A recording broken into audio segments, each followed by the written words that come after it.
Tompoko lasy tompoko vavy ajaina kafaliana indray no iarahana amintsika amin'ity takarivan'ny sabotsy voalohany amin'ny taona 2024 ity manasanao ampanajana tahaka ny mahazatra zay anjoatra amin'ny farany vaovao ito amin'ny fahitalavitra MATV.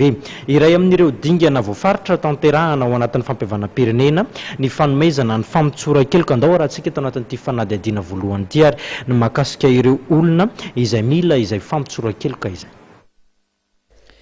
Mihoatra ny 527 ny isan'ireo olona izay tafiditra ao anatin'ny lisitry ny mila fampitsoran-keloka araka ny vaovao voaray. Ny maro anisa amin'ireo dia olona izay voakasika tao anatin'ny raharaha roa sy roa arivo. Anisan'ny tafiditra ao anatin'ny lisitra ihany koa ireo olona izay noenjehana sy nogadraina nandritra ny fitondrana teo aloha, izany hoe tao anelanelan'ny taona roa sy roa arivo sy sivy sy roa arivo. Amin'ireo miandry ny fampitsoran-keloka dia misy ny mitana andraikitra ambony teo aloha sy amin'izao fotoan'izao ary anisan'ireny ny ministry ny raharaham-bahiny Pierrot Razonarivelo sy ny praiministra teo aloha Tantely Andrenarivo. Izy ireo izay samy efa nilaza fa hirosaka ho kandida ho filoham-pirenena avokoa.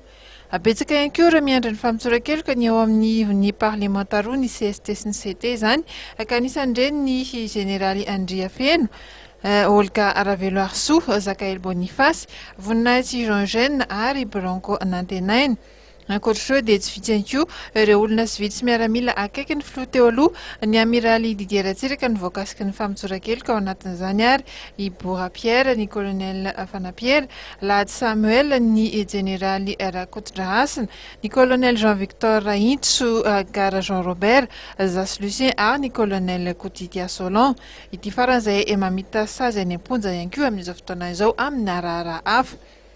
Ny komisiona manokana amin'sahana ny fampitsoran-keloka eo anivon'ny fitsarana dia efa tafapetraka ny volana novambra 2024 ary ity komisiona manokana ity no mandinika ny antota taratasy momba ny fampitsoran-keloka ary izy io ihany koa avy eo no anapaka ary amoaka ny lisitra faran'izay afaka mahazo ny fampitsoran-keloka ary miara-miasa akaiky amin'ny filan-kevitry ny fampihavana malagasy ihany koa izy ireo amin'izany.